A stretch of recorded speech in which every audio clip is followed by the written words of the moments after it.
Stephen Gaps, welcome into the weeds. I'm so excited to have you on to listen to your incredible rave. You are welcome. Thank you. Thanks for having me, Jeremy. No problem. You're like my favourite historian, academic, author. You write on the frontier wars, the Australian wars, the wars that broke out between the British Empire colonising, the Australian continent in the late 18th and early 19th century, and the Aboriginal nations, don't you? And you've written some pretty amazing books. Why did you become a historian? What fascinated you with history, and why have you focused on this part of our story? Yeah. Why did I become an historian, and why this part? Well, it really goes back to school. Like I grew up in Blacktown, Western Sydney, right? And when I was a young teenager, I just went, why is this place called Blacktown? And I asked around, and it was like, oh, this used to be called the Blacks Town. I'm like, well, no one knows that who lives in Blacktown, and I got really interested in, and also I lived on a road called Bungarraby Road. And I'm like, what does that mean? And I looked into it. So it's an Aboriginal word, and there was just nothing about it. Nothing, except in the local history group, which I got interested in. My dad was a history teacher at school, and, I could ask him questions. So that got me peeked into history. Studied it at university, spent too many years wasted in my 20s, but found a niche in looking at historical reenactments and public history. And that got me interested in kind of, I guess, Australian battles. And I also, one critical moment was when I was listening to Henry Reynolds talk one time at university. And he said, look. He's a famous Australian professor of history down in Tassie. Yep. And he's written on the Aboriginal colonist conflict extensively. Yep. And he started writing that stuff in the 70s.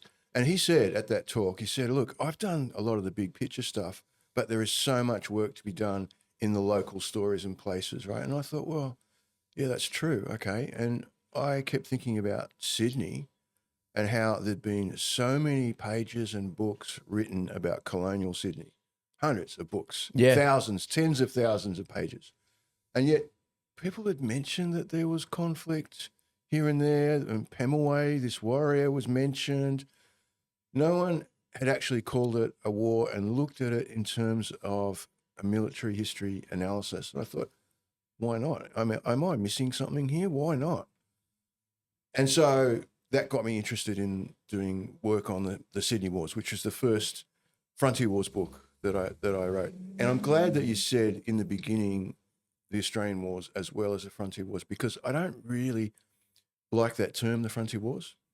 I think it was invented by people like Henry Reynolds back in the 70s to describe this conflict that was lots of skirmishes here and there, but not stand-up European-style battles, and it moved as the colony expanded, right? So, yeah, the Frontier Wars was a kind of decent way of describing it, but no Aboriginal people were asked what they would like to have called that war. Like an uncle I know, he calls it the War for the Defence of Homelands, right? The frontier, it's like that's the centre moving out. And we haven't thought about it the other way around. What's it like for the empire moving into and you defending your homelands, right? So I think... And it really was. It was a war for control and ownership of the continent. It was. The Australian continent. Yeah. Like that war that broke out in Sydney in 1788, that local conflict then turned, it spread out, ultimately led to Australia as we know it and all the things that, good and bad, that then flowed from it. Yeah. And it's a series of wars. Yeah. And that's why I think Australian Wars is a much better way of talking about it. It also means that we've got to own it. It's not this nebulous thing about the creeping frontier. It's an Australian series of wars. It is. It is. And so there's a couple of questions that arise for me is, why haven't we spoken about it? Why has this part of our history been, hidden away? Why has it? Is it just been overlooked, or is it has it been deliberate, or just neglect? What do you think underpins it? Yeah, there's a lot of reasons. One, as you say, is overlooked, but I think more importantly, so if you look at a lot of the sources and material I look at back in the 19th century, 1800s, right? People talk about it as a war, different wars, the Sydney Wars, this constant sort of war. And people write in their diaries, "Oh, we were at war," constantly with the natives, and it was admitted, the late 1800s, it was still talked about. This was a struggle for us to occupy the land, for the squatters and the stockmen to take these places. It was a real struggle. There were wars going on, right? It was admitted. It was talked about. Once you hit the early 1900s, you've got histories being written that are very different, that want to show that it wasn't a war, that it wasn't a quiet, there was no conflict, because we possess this country and, there wasn't that much of a fight, so therefore it's okay. Then you hit World War I, and that becomes the story of the birth of the nation. It's a birth in war, but it's a war for empire and country, and it's like a typical European, American story of the birth of a nation, and that suits history better. And so from then on, the Australian wars have been written out of Australian history, really, very much, until the 1970s. And it didn't raise questions of ownership, dispossession, all of these things. It was pretty convenient in that regard. So what is a war? Like, this is the thing, because there's this sort of, I've seen this attitude to these conflicts, that's not a real war. Like, what is a war, and why do you think that these were a series of wars? Yeah. That's another critical element in why people don't want to talk about it as Australian wars, because they're often small scale. But we talk about guerrilla warfare, and we, like in Vietnam, it was guerrilla warfare, right? It was the same here. It was guerrilla war. And at the time, in the 1800s, the British talk about it as colonial wars. They call them small wars, right? Because they're not big conflicts, but they're like lots of little conflicts. Yeah, it's not like a Napoleonic set piece, like tens of thousands versus tens of thousands, but it's that guerrilla, partisan, dispersed, but ongoing and maintained. And like the British at that time, like their military. These were the redcoats. These were military detachments, units, weren't they? Not controlled by the police or a bureaucrat, but by, military officers. In the early stages, yes. Yes. But then it changes because the colony's overstretched. And I think that relates to another reason why people haven't wanted to see it as a war, because once the British regiments are kind of extracted from the frontier, they're just in the cities and, stationed on rotation. They might put down a rebellion like Eureka Stockade or Battle at Vinegar Hill, but, they're not used so much on the frontier, particularly from the 1830s, because there's just so much of it. The squatters and sheep and cattle are just pushing right up through into Victoria, Western New South Wales, Queensland, right? So they need other forces to control that frontier. And it's establishing border police, native mounted police, and they become the forces. Now, at first, it's just a transfer. The first mounted police force were all military, from the military garrisons, and they are 100% soldiers. And then it changes, and then they recruit people. But at first, the New South Wales Mounted Police in 1825. It's like our oldest police force was a military unit. They just converted to, they called them the mounted police, but they were a cavalry unit, a fast-moving, heavily armed cavalry unit. They were dressed the same as light cavalry. They had all the arms and accoutrements of light cavalry. Aboriginal people called them soldiers. They didn't call them police. They just assumed that they were soldiers, and they were effectively right. And even some of our explorers like Major Mitchell, and he was a major and he was on reconnaissance. He wasn't just going out there to, see what sort of grass and birds and where the rivers went and all the rest. He was going out there to see what sort of people were out there, what their attitude to him may or may not be, and he was moving as essentially a scout through the landscape, wasn't he? That's a really good point, because all those, what we call the famous explorers, inland explorers, they were all either military men or in a military-style expedition. Yeah, heavily armed. Very heavily armed. I mean, Mitchell took rockets, like Congreve rockets, heavily armed. And they also talk about you have to set up your camp in this way. Major Mitchell, he establishes a fort, a stockade, as a base, because he knows he says it himself, he's in enemy lands, right? The other important thing, though, is these squatters who are pushing their sheep and cattle beyond that, following the footsteps of these explorers, they're often ex-military men. They're ex-captains, ex-colonels.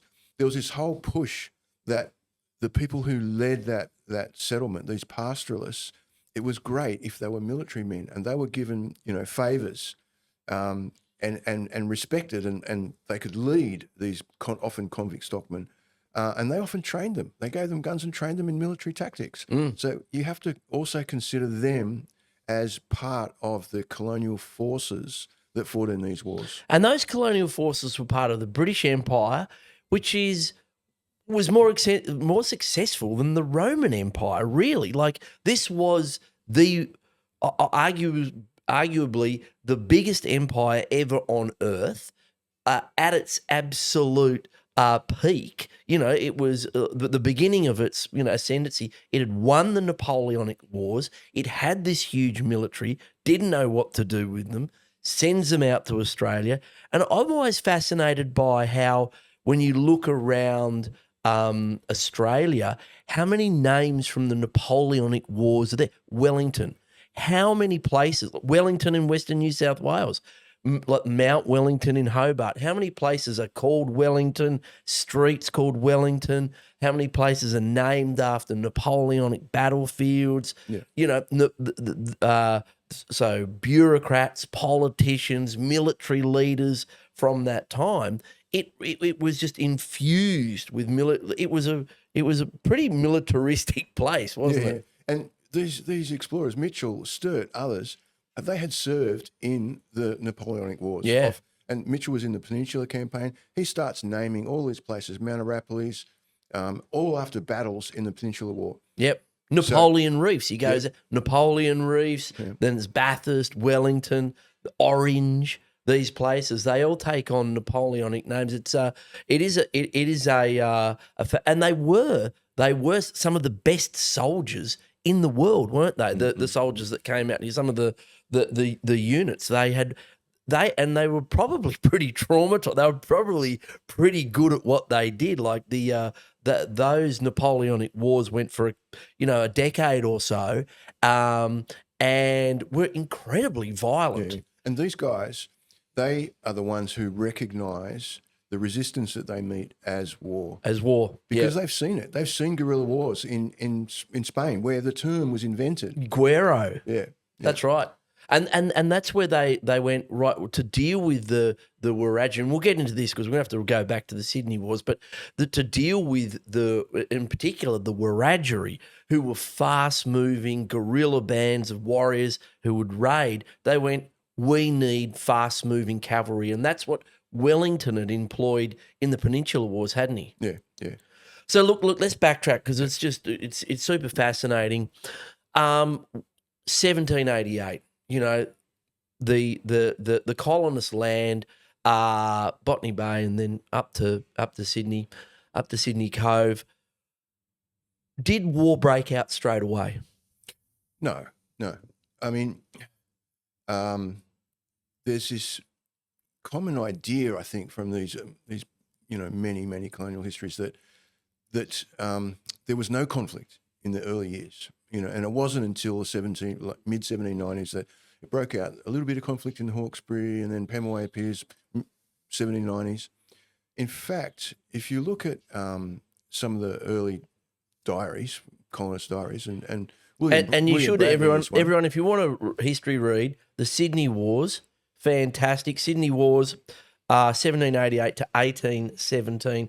It's fantastic because all your books, mate, are granular.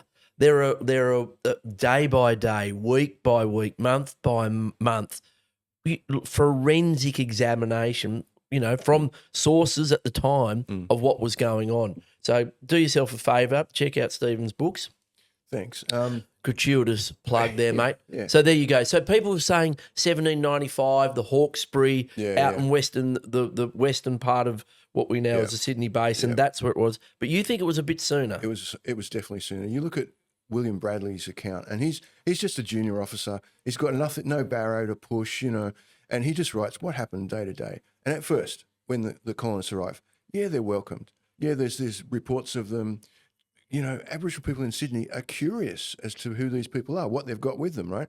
And there is this exchange of goods, trying to understand each other, work each other out, and reports of them trying to dance and sing together. After a couple of months, you just notice there's bits of conflict. So, some local people steal some shovels and they get shot at. Then there's a bit more conflict. And then there's a bit more. And you see throughout 1788, right up to the end period, where people like Bradley start writing, we can't go out without guns anymore. We can't send convicts out to cut rushes because they get killed. So conflict increases over the year. Partly too, during the winter, they're fishing out the harbour as well. So there's a resource competition going on straight away. Now, the thing that I find that, wow, what a different history it would have been if it didn't happen, was it up until April 1879, the conflict grows and grows and grows. Philip orders that no one shall go outside the settlement without an armed party. April 1789, almost just over a year after they've been there, smallpox breaks out. And then you've got 2 months of hundreds, if not thousands, of Aboriginal people dying around Sydney Harbour. Now, if that didn't happen, what might have happened is a interesting question. So, there's decimation. They say 80% of the population probably around Sydney Harbour died from smallpox. What are you saying? What are you saying that if that hadn't have happened, there may have been even more conflict much faster because all of a sudden you've got a pretty big population, relatively big, especially compared to the colonists there. It was, pretty. There were only a few thousand colonists here. How many were there? Well, just over 1,000. So it was nearly, probably they were outnumbered. They were outnumbered. Yeah. But smallpox goes through, wipes out the Aboriginal population, and so that immediacy of that conflict is, that the temperature comes down. Which is why some people say, was it intentional that smallpox was spread? Because the threat was growing. There was this serious threat outside the guarded encampment. And that was a tactic that had been used in other places, hadn't it? Like you hand out blankets, and that happened in the Americas and other places as well. Yeah, and some of those officers in the First Fleet had served in the Americas. They would have known about it. We still don't have any smoking gun on that, but it's potentially possible that occurred intentionally. Whether it was intentional or not, it changed the landscape. Just before this too, it's interesting that Philip he wants to set up a second seat of government, second settlement in Parramatta, right? And that's Governor Phillip, and that's because, because Sydney Cove's, not a great place to try and grow carrots, and they're looking for fertile land out west on the river. Yep. So the first building, the first structure that Philip marches out there with military. He knows that people are actually telling the colonists they don't want any more settlements outside Sydney. He gets that message from Sydney people. He goes to Parramatta with an armed force and sets up a fort as the first colonisation. It's an invasion, it's a outright military occupation of Parramatta because of the threat. But then smallpox occurs, changes things. There's not a lot of conflict for a couple of years. The colony manages to expand to the Hawkesbury, where there's even more fertile soil. They can grow more precious grain and crops, So that's where the next set of conflict begins, out on the Hawkesbury settlements, which is on the Hawkesbury-Darebin River, which is Windsor today, Windsor-Richmond area. So 1795, there's conflict there. Aboriginal people are taking grain from, the fields. Settlers go and fight back. The military are sent out there as well. A large detachment is sent to put down and to capture and kill people. Then, you've got Pemulwuy. So he really starts back in 1790 just before we get to as well. Pemulwuy, we're probably talking about hundreds of skirmishes, hundreds of people being shot, and a retaliatory system of conflict, isn't it? That there's someone steals someone shoots someone gets speared, but it's almost constant, and it's like it's happening everywhere. Yeah. And I think one of maybe the saddest things is that there's a British military template that is established by Governor Phillip and followed by all the other governors right up to Macquarie in 1816. And that is when Aboriginal warriors are raiding crops, when they're killing shepherds, the template is we'll send out a military detachment to strike terror into the population, to randomly kill a bunch of people and hang their bodies up on display to show them, don't do that again, right? And that happens regularly right throughout that period up until 1816. And the so-called Appin massacre, two leaders of that warrior force, their bodies are hung up on trees. Their heads are cut off and taken back for scientific experiments in England, but their bodies are hung up on a hill, on trees, as a warning to Aboriginal people, don't do this again, And that was a justice that those military leaders, the governor, that's it. What they did to the convicts as well. Yeah. They were hanging people for like any sort of theft or malfeasance. It was pretty rugged, punitive justice, public floggings, hanging people, leaving them hanging around. There was even, I remember reading in Tasmania, like it was only in the late 19th century, they got rid of like gibbets, like cages where you'd put a dead body and hang them in the street and just while the crows pecked at them. Medieval. Yeah, it was. It was a long, medieval. It was a long practice, often used in rebellious colonies, and particularly in Ireland. But it was common in Sydney. So the Castle Hill uprising in 1804, one of the leaders, his body was hung up outside Parramatta as a warning to convicts. It was there for years and years. So just where you drive past Parramatta today on the freeway, there's a little bit of a hill. Just there on that rise on the Great Western, what was the Western Road, was a body of skeleton hanging as a warning. Don't rise up again, you convicts. Yeah, and that was common. That was common. So this conflict starts. We have the conflict out in the Hawkesbury, Pemulwuy. Yeah, Pemulwuy starts in 1790, where he spears Governor Phillip's gamekeeper. So he has these trusted convicts or ex-convicts who go out hunting to supply the colony with kangaroo and meat and whatever. There's some kind of conflict occurs. Pemulwuy spears him, kills him. Phillip goes into a rage. Now, this is the so-called humanitarian governor who was meant to treat Aboriginal people with kindness and whatever. Goes into a rage, demands the heads of 10 Aboriginal people brought back in sacks, right? This is this tactic. Strike terror, they won't do it again. This is where Watkin Tench, one of the officers of the First Fleet Marines, is reluctant. He doesn't want to do that. He's the humanitarian, not Phillip. Anyway, he goes out and tries to find Pemulwuy and doesn't. But from then on, Pemulwuy is kind of like, a wanted man. And he effectively leads a resistance force for many years afterwards. But by the mid-70s, but smallpox has decimated those people. So it doesn't have that, that strength that it might have had without smallpox. But by 1797, things had settled again. Smallpox had gone. there was Aboriginal people had reorganised, I guess, their own polities, and Pemulwuy leads an attack on Parramatta. It's now called the Battle at Parramatta. The military and settlers at Parramatta have to defend themselves against attack from possibly a couple of hundred warriors. So this tell us about like an Aboriginal, the Eora Nation, different clans within that. But what sort of weapons would they have had? Yeah, so they're using the primary weapon was the spear, but they also had clubs, which were quite lethal as well, and boomerangs, killing boomerangs. So that's their weaponry.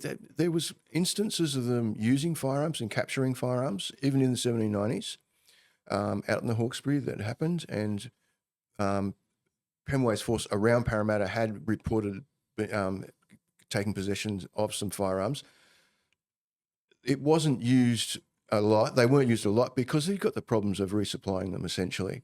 Later on, in elsewhere, firearms were used by Aboriginal people quite extensively. That's another story. So Pemulwuy leads this force, 1790s, Battle of Parramatta, and he becomes, the most wanted man in Sydney. But he gets shot at the battle, taken in with 5 or 7 bullet wounds, manages to survive and escape, and he becomes has his reputation. He can't be killed. So that's pretty good to have a reputation 5 or like that. 7 musket wounds. You'd have to be a tough hombre. Possibly small shot, but still. Yeah. Yeah. So he gets his escapes. reputation. He gets back out. Yeah. Reputation, can't be killed. Yeah, and he leads attacks all through the 1790s. He's said to be at the head of every attack. Maybe he was, maybe he wasn't. But 1802, he's got a reward on his head, and of course he's shot and killed, and he's another one whose head is cut off and taken back to England. That's Pemulwuy's War. It's kind of in Sydney. I've kind of now see it as 3 distinct periods of warfare. There's the Hawkesbury Wars, the Darebin Wars, Pemulwuy's War, mid-1790s to 1802, and then Cannabagle's War, which is Gudyarra and Dharawal in the 1814 to 16 period in the southern and western areas of Sydney. There's other conflict in 1802, 1801, 1805, but it really breaks out again in 1814.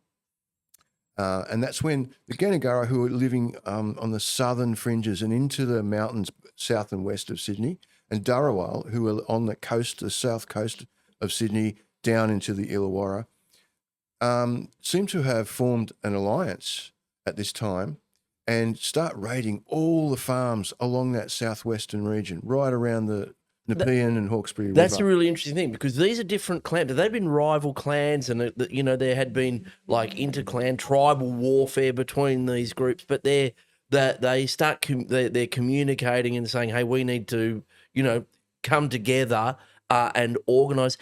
How well organised were they? That's a good question. It's really hard to know. Now we because there's a suggestion, like in the Wiradyuri Wars, which we'll get to, that that people had come from across a vast area to fight in those. That the word had gone out. We need to get together, come here. Is there do you think anyone west of the Great Divide had come over to get involved in those conflicts? Look, I haven't seen any historical evidence for that, but First Nations knowledge holders have tell me about the connections between those places. So for me, at the moment, without any historical knowledge about it, the idea that people west of the mountains knew nothing about what happened in Sydney is just completely garbage. Yeah, they knew what was going on. They hadn't met these people yet, but they knew. They heard these stories were communicated across vast distances. Yeah. So whether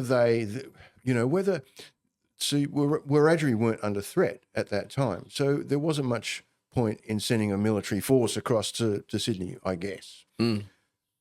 But they probably got a sense of what might come. Yes, yes. But these alliances in Sydney, they're seen as a huge threat. So Governor Macquarie sees all this trouble. It sends out the biggest military campaign that Sydney's ever seen, 3 major detachments of soldiers to sweep the whole edge of Sydney, to clear out all that resistance.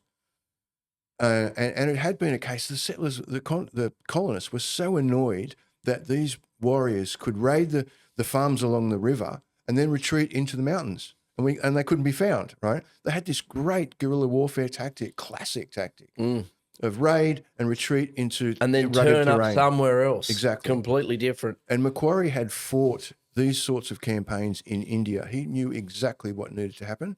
And it was a sweep, constant, keep them on the back foot, sweep that whole terrain, and you will, and then also capture the leaders and hang them up and strike terror, right? And this is at a time when the colony of New South Wales and Sydney, it was on, like, it wasn't like certainly for the first 15 years into 20 years, it wasn't flourishing. It had struggled to get going. Agriculture had been difficult, but the areas where this conflict had risen up, so the southwest Sydney and that Camden, Campbelltown area, this was the area where, and Western Sydney, these were the areas where there was good grazing, where the sheep and cattle, goats, all these things could flourish. You could do a bit of cropping, where the colony could feed itself, because supplying the colony had been very, very fraught at the beginning. That's it true. was a survival thing too. That's true. However, an interesting element of that was, yes, it was defending those southwest, the cow pastures, which was great for cattle, right? That area, they knew that. But also, Macquarie sent another detachment to guard the road to Bathurst. So in 1815, he's gone over there, seen the Bathurst Plains, and just gone, wow, this is the future prosperity of the colony of New South Wales. These are massive sheep and cattle lands.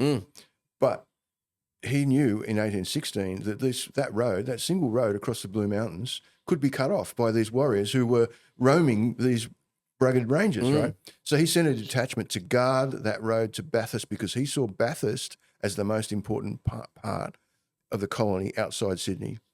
And that's where you get the next phase. It is. So the Sydney War was clearly a war, like, as you say, the biggest military engagement ever in New South Wales, or Sydney's history, down there in southwest Sydney. And it took, when did Wentworth and Blaxland and Lawson get over the Blue Mountains? When was that? 1813. 1813. Yeah. So it took them 25 years to get over the Blue Mountains. That's to officially get over the Blue Mountains. Yeah, to officially. Yeah. I'm sure there were some, there may have been some people sneak over and come back, but they get over the Blue Mountains and they realise there's a gigantic country out there, and it's essentially been farmed by the Wiradyuri out there for a very, very, very long time. Tens of thousands of years, fire stick farming, this abundance of grazing land, beautiful rivers, permanent standing water, temperate climate, absolutely perfect for cattle and sheep, which were the key to the prosperity of the colony and the growth of New South Wales as it was then. But there were some people there, and that was the Wiradyuri Nation. That's your second book, which is the Gudyarra, which is the description the Wiradyuri have of that war, isn't it? Yeah, that's a Wiradyuri word for battle with spears or war. Yeah. And that's how they described it then. That's how the Wiradyuri still describe it now. Yeah. So tell us about it. 1815, Macquarie gets out to Bathurst, says this is where it's at, sends a military detachment out there. What was the attitude of the Wiradyuri? Yeah, it's similar to Sydney. At first, there's only, less than 200 people, white people in Bathurst. It's a tiny. Wiradyuri Nation is like maybe 10,000 people. It's a pinprick in their vast nation, right? So it's not. And geographically, manageable. Wiradyuri down to huge. Victoria. Second, Yeah, huge. Yeah. Gigantic nation of scores of clans, an area probably the size of France, really. Yeah. Who knows? Yeah. A huge area. And then they've got this, 200 people sheltering on a hill on the banks of the Womble or the Macquarie out there. Yeah. They probably think, oh, well, we can handle this. Yeah, exactly. And so that for the first few years, there isn't much conflict. But what happens and Macquarie is kind of, it tries to limit that settlement, but Macquarie gets replaced. A new governor comes in. There's a commission about what's happening with the colony. The big commission. Yeah. And we've got to expand. Yep. And we've got to open up that area around Bathurst that Macquarie was carefully trying to open up. So Governor Brisbane comes in and declares that the area open for settlement, offers large acres of land to pastoralists. And, of course, that's when the conflict starts. So they move big mobs of cattle. Yep. At the beginning, they were government cattle, weren't they? Like the cattle were the ownership. They were fiercely owned by the government. The government had control of the pasture. Yep. But that attitude became a free for all. Yep. The squattocracy, the squatters, they all rushed over and sent their mobs of cattle up the Macquarie and down the Lachlan Rivers as well, into Wiradyuri heartland. Macquarie's idea was to control the settlement, to have it a very government settlement, and you could reform convicts in with a bit of control. The Brisbane's remit was to totally open it up to free settlement and to encourage the migration to Australia of wealthy pastoralists, effectively. So that changes everything, and straight away, 1822, you've got, when Brisbane declares it open, conflict begins. Then it escalates, and in 1824, that's where it really escalates. And there's a point where in my mind, it's obvious that the Wiradyuri around Bathurst have declared war on the British, because there's a point where a few of the settlers mention, the colonists mention, Aboriginal people who used to come into the settlements have all gone, and they're not coming in. At the same time, there's all these outstations being raided, white stock workers being killed. It's obviously like they've just gone, no, we're going to try and work something out here and attack you guys. And it's a serious threat. Martial law is declared west of the Blue Mountains. A military force is sent in again. This is, as you say, this is no other description for it, but this is a war. And the Wiradyuri knew too how valuable, like the powers, they valued the stock more than the stockmen. They knew that if they went in and speared cattle, drove cattle off into the bush, that economic warfare really, really worked, didn't it? Yeah. Oh, absolutely. The colonists constantly complain, they're spearing our sheep and cattle, and then others observe, yeah, but you know why they're doing that, don't you? Because the sheep and cattle have supplanted all their economic resources. There's no more kangaroos. Poor old Baron Field, the judge advocate of the colony, comes across to Bathurst and says he wants to go kangaroo shooting, but he can't find any, because they're gone, because the sheep and cattle just instantly supplant them. And of course, whether Wiradyuri thought, well, if you're here with your sheep and cattle, surely we can take a few. You've got tens of thousands of the buggers, And as soon as they spear one. It was a conflict that at the same time was almost happening at the same time in Van Diemen's Land, Tasmania, as they moved into the Midlands area, the grazing pastures, the plethora of native fauna replaced by sheep and cattle. Bang, the war happens, in the Black Wars, as they call them in Tasmania, rise up then. The Wiradyuri, though, they were a fierce group. They had organised and defended their country across this vast area for tens of thousands of years, and they were very well led. Wiradyuri, Saturday, tell us about him. Yeah, so a general, like a hero, really, like an amazing character in Australian history, very well known in First Nations groups and with the Wiradyuri, but beyond that, not as well known. Tell us about Wiradyuri. Yeah, So Wiradyuri appears.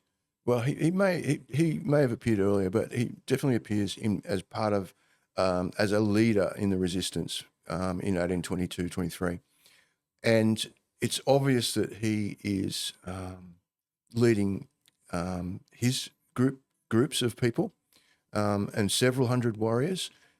We also should remember there were other leaders, because we're talking about a lot of different groups around.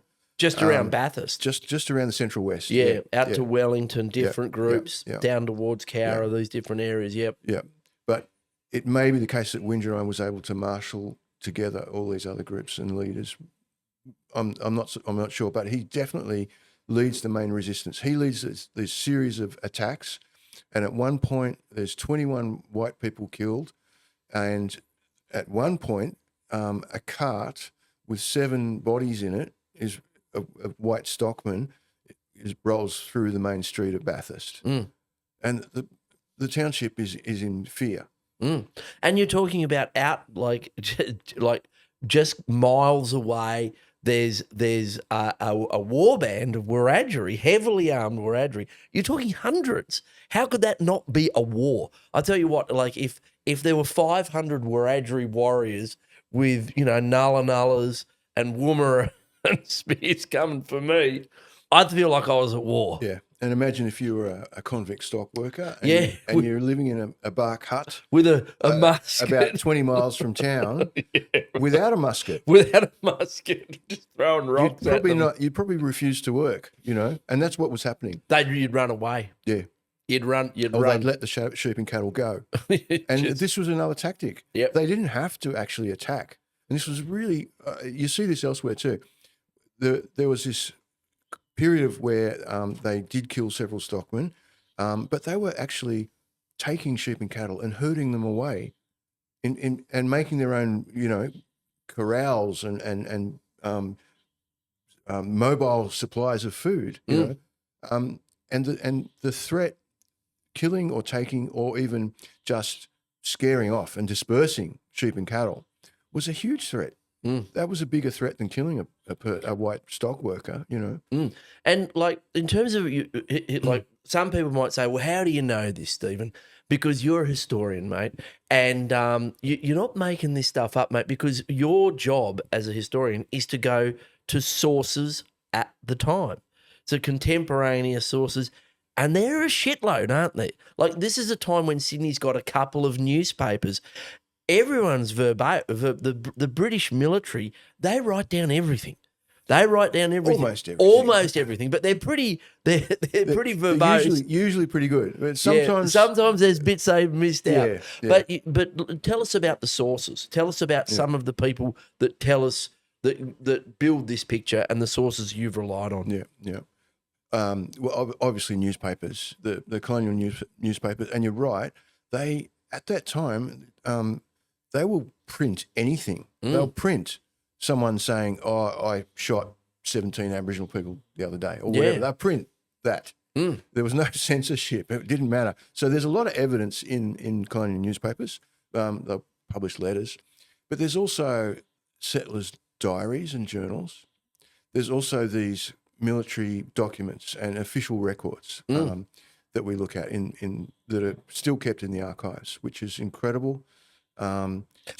New South Wales got its first, I suppose it wasn't really a parliament, but its own first government in about this time, 1824, first legislative council. It's writing things down. It's making reports. Yeah. And that the British are famous for paperwork, especially in that time. You've got to, document everything that's government controlled. So there's lots of those records. There's also, second most importantly, I think, there's reminiscences of people later on, like in the 1860s or 1880s, when there's no chance of them being caught or held to account. And they can talk about, I went out and shot Aboriginal people, men, women and children, right? So there's those reminiscences that settlers have kept or their families have maybe kept aside that would be great if more of those could come out if they're still there.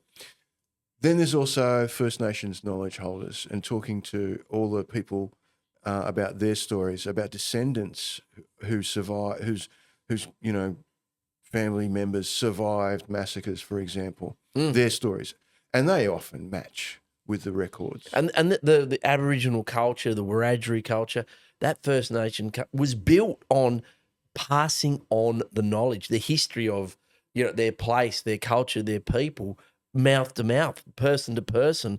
So it can be relied upon. Yeah, and especially in trying to understand who allied with who, what connection, what communication networks were used, what methods of warfare were used. That kind of knowledge. Perhaps they don't know how many were killed at this point, this place, or exactly numbers, which would have been something that the British military would have tended to write down. Interestingly, at Bathurst, though, there's a couple of official reports that should have occurred about what happened that haven't appeared. And so we've been searching for those. Because a lot of the records, may well be in the UK. Like there's a lot of correspondence that's still sitting over in private and public archives over in the UK, isn't there? Yeah, yeah, and we actually had Wiradyuri woman go and do some research in the UK archives recently, looking specifically for information about the numbers, the correspondence between the Commandant Morissette at Bathurst and the Governor Brisbane and back with the UK.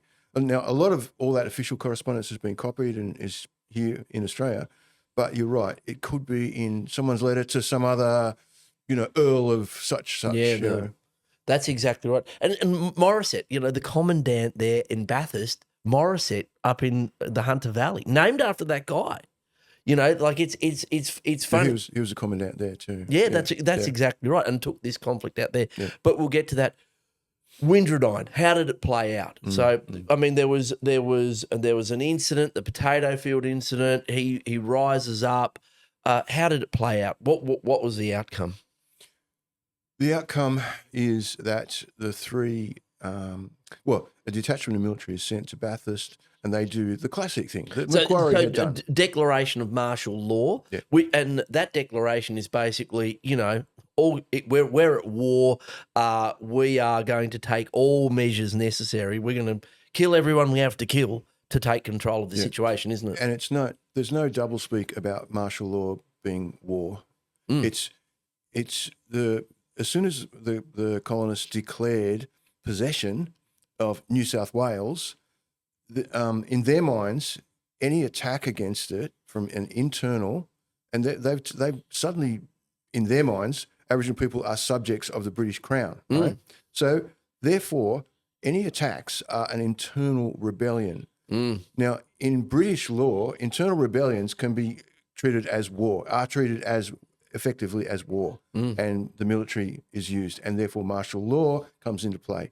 So it's the same thing, exactly the same thing as war with a foreign power or whatever. And anyone who says, but it wasn't war because it wasn't declared against a foreign power, that's not the case. It couldn't be. No. Otherwise, they would have undermined their own claims to possession of the country. It's a civil war. Yes. It's a civil war, and the British had quite a few of those, 1,000 years of those. So it was the first time there's a formal declaration of martial law. You can see that document. It still exists by Brisbane, wasn't it? What happens? So the military go to Bathurst, and Morissette sends out 3 detachments, classic, it's very similar to Macquarie, to sweep the country. They don't come across anyone. Wiradyuri's forces know the country very well, and they complain that they don't have horses. This is infantry, and we're in the Bathurst Plains, right?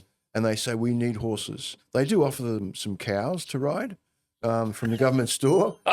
They turn that offer down and say, we'll march instead. That's all right. That's okay. But that leads to, as you said before, it leads to the very next year, the formation of a colonial cavalry, a mounted police. But so meanwhile, the 3 columns come back, and there's no conflict for later in. So martial law is declared in August. By November, there's no more reports of conflict. Wiradyuri and his people decide to march to Parramatta to the annual feast that the governor holds for Aboriginal people to give out food and blankets, and effectively to try and sue for some kind of peace. Now, whether he was hoping that that peace would be some kind of arrangement with Wiradyuri people, that the settlement might stop and take what they've got, none of that occurs. The settlement just carries on. Wiradyuri goes with his people back to Bathurst. Is it true? Is it true that he turned up carrying an olive branch or some sort of branch and the words "peace" in a hat? Yeah. Amazing moment in Australian history, really. Yeah. You know, saying, "Oh, look, come on, let's sort something out." But no. Yeah, no. So they go back, and the colony just keeps rolling on like a juggernaut. There's no thought to establishing a treaty or to establishing some kind of. It's just business as usual. But thanks for stopping killing our stock workers. Here's some blankets. Well done. You know, we carry on. So after Parramatta, they just roll on. They ignore the entreaties from this Wiradyuri leader, Wiradyuri, and the colonisation continues. The leaders in the colony, the Wentworths and the big landowners who want to exploit the Bathurst Plains and beyond, they're having none of it. You know, they just want more land for sheep and cattle. So that just and at one point there's a call but at one point there's a call for a line of soldiers and settlers like that occurred in Tasmania to sweep across the Bathurst Plains. This was really important, and that was probably by William Cox, one of the pastoralists.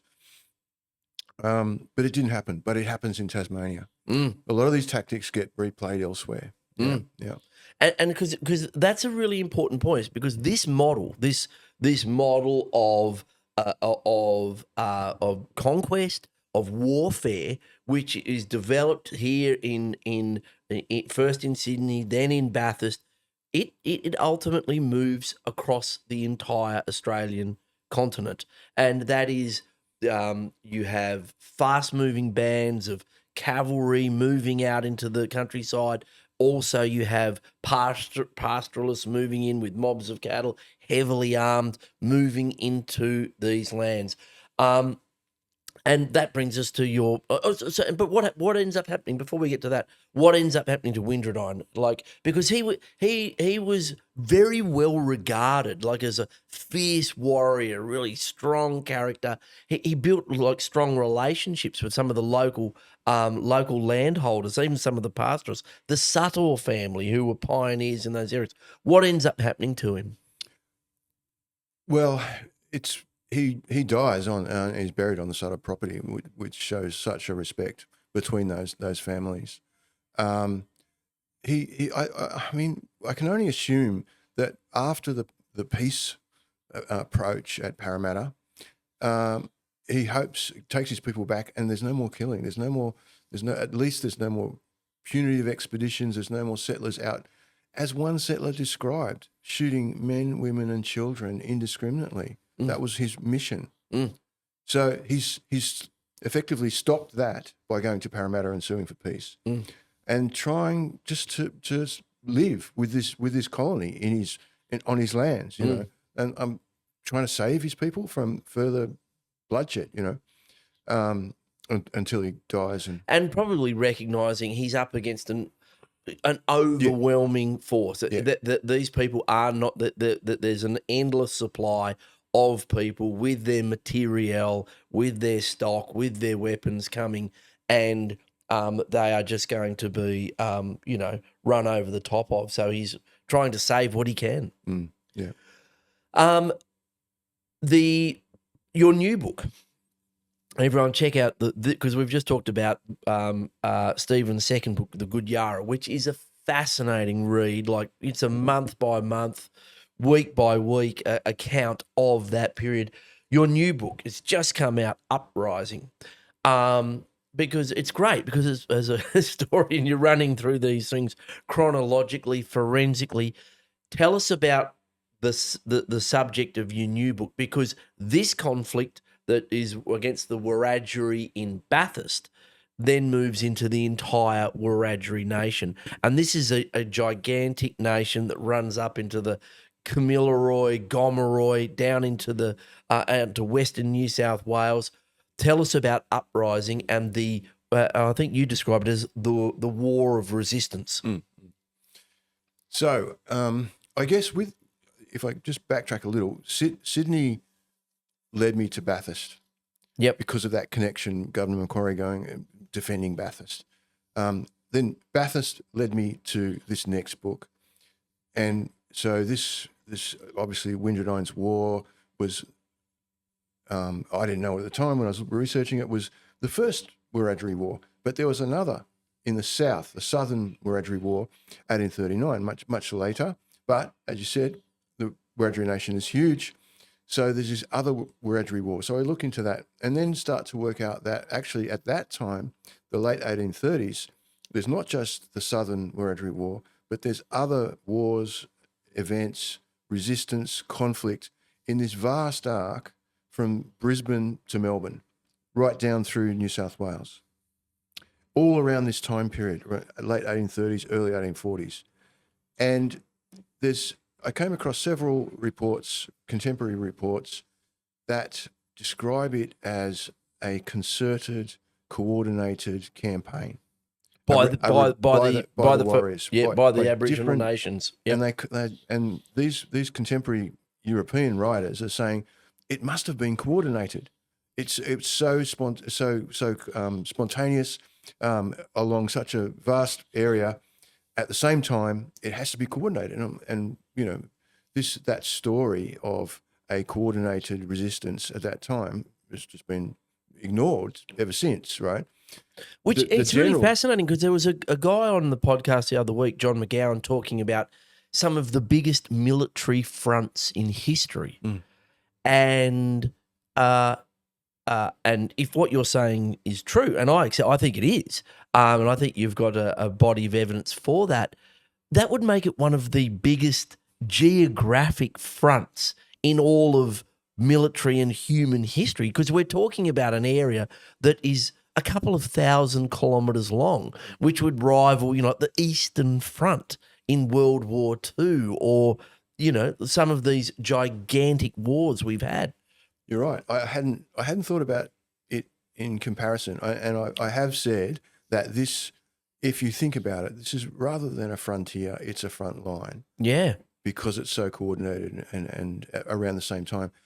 And the extent, if you're saying from, effectively Brisbane to Melbourne, that is huge. I hadn't thought about it being the biggest in world history. It'd be up in the top 10. It must be, you're right. Yeah. I hadn't thought about that. Yeah, but I do suggest that it's what has come down about this period in terms of military historians looking at Aboriginal resistance warfare. It was a strong assumption that Aboriginal First Nations groups could not coordinate, and that was one of the reasons for their lack of success in the frontier wars. And I disagree now. Absolutely disagree with that. They could coordinate. They had historical connections, alliances, meetings, travel, communication networks. Shared words. Exactly. Shared words. Shared stories. Shared storage, message sticks, common words. Like I've heard that the word, there's different derivations of it, are like Turunga, Turana, Turuna, meant, like a message stick. And it meant that in Pitjantjatjara, and it meant that in Wiradyuri as well. Like huge areas. Shared words, shared knowledge, shared understanding, shared. And storytelling would often be performed. So you don't need language to perform story. Yep. So you can tell a story, and there were stories told by different Aboriginal groups about their victories in battle, and they were acted out as a performance. So any language group can understand that. So I think, whether that network, extended from, southern Victoria right up to Queensland? Don't know, but it definitely travelled along that way, and there was a lot of alliances and coordination around that period. So, But then definitely was a conflict. There definitely was, in a short period of time, over a vast area, an uprising, as you put it. Why? And was it just that all of those groups were saying, "Look, we know what's coming. Now we've got to resist." yeah, it seems to be that. I mean, it's a period where there's this big boom of sheep and cattle, of pastoralists. The squatters are following all the riverways of the Murray-Darling Basin, and they're finding grasslands. Yep. Early 1830s, they were trying to push in along the Murrumbidgee and other areas. There was a dry period, so they kind of stopped. They can't take their sheep and cattle where there's no grass pastures. 1830s, mid-1830s, there's two things. There's good rainfall. They start following the rivers again, looking for pasturage. Also, the price of wool is at its highest it's ever been. And wool is the perfect commodity for these guys. They can bale it up, carry it on, put it on drays to Sydney. It can spend 3 months sitting there waiting to be shipped for another 6 months, and you make money on it. It's not freeze-dried food or anything like that. It's a great commodity. They realise that. So everyone knows that, these overlanders start taking sheep and cattle to Port Phillip, Melbourne, across to Adelaide by the 1830s, and also to fan out and try and find their own land, which they can, set up a pastoral run, perhaps apply for a lease later on. So that's all happening along that area, that vast area. It's a massive explosion of sheep, cattle, and stock workers that it's obvious Aboriginal people start just going, we've got to stop or get some kind of relationship going here where we can survive. And were there significant battles? What were some of the conflagrations? What were the centres of some of that conflict? Yeah, there's several battles. I think one of the important things that I think about the book is that I've divided it kind of into two parts. And the first part ends at various points in different locations at a high point where there's Aboriginal victories in battle. And one is at Broken River, which is modern-day Benalla, northeast Victoria, where 200 warriors defeat 18 poorly armed, but nonetheless armed, convicts and stock workers. It cuts off the Sydney to Melbourne connection. There's an uproar in the colony. The governor steps in, sends military forces to establish outposts along the Sydney to Melbourne road, the Hume Highway, the freeway to Sydney to Melbourne. The first building in Benalla is a military outpost. In Albury is a military outpost to guard that southern road. They realise now, by the late 1830s, was a vital connection. The land connection between Sydney and Melbourne was becoming vital. It was also vital for these overlanders taking sheep and cattle everywhere. So that threat to cut, the road was cut for a point. After these warriors attacked at Broken River, defeated the overlanders, all the travel was stopped. And of course, the squatters got together, got more firearms, and went on the offensive back against Aboriginal people in those areas, Tanarong, Yorta, and some of the Kulin nations. And their method of fighting back was to strike terror and awe through massacre. And that's where the massacres happened from 1838 in response to a lot of the Aboriginal resistance and victories. Wow, fascinating. And so you think it was like the massacres were like a response to the resistance? That's a fascinating, I think, a new element that which shows like there's been a reluctance for Australians to acknowledge massacres at all. We're now doing that, and we're now mapping and acknowledging that was clearly what happened. But this is the other side of it too. Why? It's because there was organised Aboriginal resistance defending their country. Yeah, a Where- lot of the time. a lot of the time. Of course, it was probably just happening as a method to of striking fear and taking control. Where else were there battles and at this time in that area? The other major victory, I think, worth talking about is near modern-day Toowoomba, between Toowoomba and Brisbane, so that you've got the Darling Downs over the range out, if you know, the back of Brisbane. Yep. The Darling Downs had become a sheep and cattle, mostly sheep, heaven for pastoralists. One of the most fertile, agriculturally Rolling productive pasture lands. places in the world, yeah. So the leader there of the Gudyarra warriors was Maltugra, and he decided that he would cut off the pastoralists in the Darling Downs to Moreton Bay, Brisbane. And on the range there was, like in the Blue Mountains, one little road, dirt road, to take all this wool bound for the ships to go to England. And he sets up a trap, effectively, logs across the road, fences along the edge of the road, so these bullock drays are stopped, and the warriors come in with spears, and they close the road. Now this is the colonists can't stand that at all. This is terrible. You're cutting off our supply of wool and our wealth from Brisbane. And this was the wealth. I mean, there wasn't much else going on. That's right. This is a time when this is pre-gold. This is pre-gold. This is pre-mining. The whales had run out. This was economic survival for these nascent colonies. Sydney, Brisbane, Port Phillip. Yeah, and then as was a common pattern all over the place, there was only a handful of soldiers, a handful of police. But the armed squatters, who've got the most investment in all this, join forces with them to create a strong military party and go on the offensive. But Maltugra has another plan. He goes to a mountain called Tabletop or Miwa, and they go up the top of that. The squatters see, follow them there, and they get defeated trying to attack the mountain. They roll rocks down on them. They've obviously got stockpiled. He's got this whole system of a complicated, coordinated, system of defence going on. And of course, they're defeated. They rush back to Brisbane and go, we've been defeated by these warriors. How dare warriors defeat military, police, and armed squatters? So of course, again, they reinforce. They send a larger military garrison, establish a fort at the bottom of the range to guard the road across. This is how effective those tactics were and how threatened the colony was at the time. It's amazing.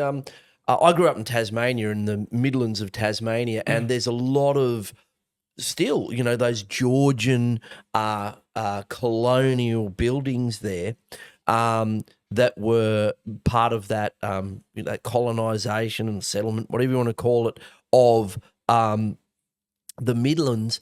A lot of them are basically fortified against, and they have firing steps. Like they actually have walled gardens around the buildings. They're made of stone, and they have a step where you can stand up, and there's a little hole, and you can fire a musket. And it goes to show that you're not doing that, because there's no one out there who's not organised. You're doing that because there is clearly a conflict. Mm-hmm. There's clearly a war, and this is just such a fascinating story that there was this organised and successful resistance.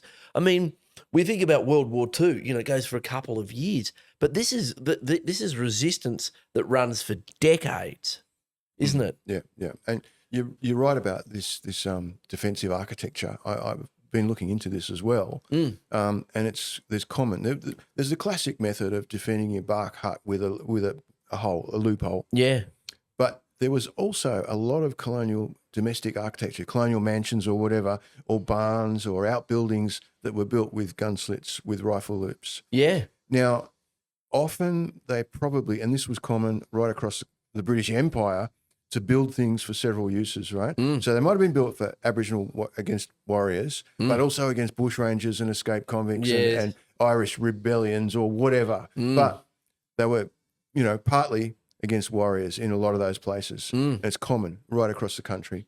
Yeah, it's really It's fascinating. Yeah, it's fascinating to see that that architecture, and it's all still there. The history of it, all still there. So, what was the outcome of this uprising? How long did it go for, and what was the outcome? I assume it was just an organisation by the colonists and overwhelming force. Yeah, overwhelming force. You got examples of around the Dungog, Gloucester way, the Williams River area, where the settlers just arm themselves up and go on the offensive. And this happens at Benalla. It happens at Mile Creek in 1838. It happens at Waterloo Creek with the military police, the mounted police. They go on the offensive and, conduct massacres left, right and centre, really. Especially, it gets really nasty in Victoria, and that goes on into the 1840s. In and around the Lockyer Valley, around Brisbane area, it's the settlers fight back and defeat Multuggerah. But that southeast Queensland resistance carries on as the squatters then push right through Queensland for another 40, 50 years. Yeah, until the formation of the native police, and it was just a massive, multi-decade conflict. And those massacres, mapped out, by Henry Reynolds, Lyndall Ryan in their time too. So, a fascinating area. What next for you, mate? What else? What comes next? What are you going to? Is this the next thing you're going to talk about? No, I'm not going to go on. On and on. Like follow the frontier wars right across the country. Yeah, no, you're not going to end up in Western 3 years Australia. a book. I'll be well gone by. So no, I've got. I might go. I've got a couple of ideas. I might go back and focus on a part of the Sydney region history. Look at that in more detail. I've got another idea about looking at any potential connections between the military history of the frontier wars and Australia's early 20th century military history. So whether there's connections between Anzacs and the frontier wars. Fascinating. So, yeah, well, that's a work in progress, let's say. That would be absolutely fascinating. But something to look out for. I've also been working with Rachel Perkins and Henry Reynolds on a book called The Australian Wars, which is based on the series, which was on SBS. You can check it out on demand. But a broader look at what that 3-part series investigated. And that should be out in November. So we're working on that currently. Fantastic. And look, it's just marvelous that you've done this work, recording this history, and you've built this body of work and this text. Should that work, should this story be manifest in other ways? Like, because you're heavily involved in the Maritime Museum here in Australian Maritime Museum. I was. You were. Yeah. But museums are something that you're passionate about as a historian. Do you think that we should have like an addendum to the Australian War Memorial? Should we have an Australian Wars Memorial? We should definitely have that conversation, whatever shape and form it takes. Yep. I think there's a strong argument for the Australian War Memorial to really own the Australian wars. Yeah. But there's also a strong argument for having a separate, Australian Wars Memorial. I just think that for me, the job is at the moment to keep investigating, to keep writing these histories, to keep working on these histories, to keep making people aware of these histories, as part of an education to have that conversation. You know, people Truth telling. Truth telling. Yeah. It's a funny thing with the, you know, the voice treaty truth. I was always like, hold on, maybe we should have that the other way around. You know, like let's start telling each other the truth. And I think there's a massive appetite across Australia, like to recognise the detail. You know, not talk in sort of vagaries, but say let's find out all we can about what happened here. There's so much information there. Let's pull it together and let's build this body of evidence about what really happened. Yeah. And so we can all, you know, we'll all end up, you know, forming our own views, but with such compelling amounts of evidence, and I've only done a little dive into it. You've, you know, spent your life doing it. It's such a fascinating area of Australian history, a compelling story. It enriches us. I think it's not one to be afraid of. That's for sure. No, you're right. It enriches us rather than, you know, I think a lot of people I've spoken to are really concerned about the massacres, and rightly so. But it's something that we have to deal with. Yeah, we can't be scared of that, and we can't try and dismiss it anymore. But I think it's really important to also understand the relationship between resistance and the massacres, and that's one of the things that I've been trying to get across. I think it is too, and I think it's it's acknowledgement that like all human history is both like wonderful and terrible. Like the group dynamics apply, that human beings can be like multifaceted as individuals and as a, you know, society in organised lots, and telling that story is really, really important. It's so fantastic to see this sort of this emergence, you know, from Henry Reynolds and Lyndall Ryan and yourself of this truth telling, this storytelling, this history. It's really amazing. Well, look, Stephen, I really appreciate the work you do. I love your work. I can't wait to read the new book. Everyone, check it out. The Sydney Wars, Gudyarra Uprising. It's available at all good bookstores. If you want to get into Australian history, learn more about who we are and why we are the way we are, do yourself a favour, check out the books. Stephen, looking forward to reading your new book, and whatever else comes up, I'll paying attention. Thanks very much for the work you do. Really appreciate you taking some time to come on Into the Weeds, mate. Thank you, Jeremy. Fantastic. Thank you. Thanks, mate. Cheers.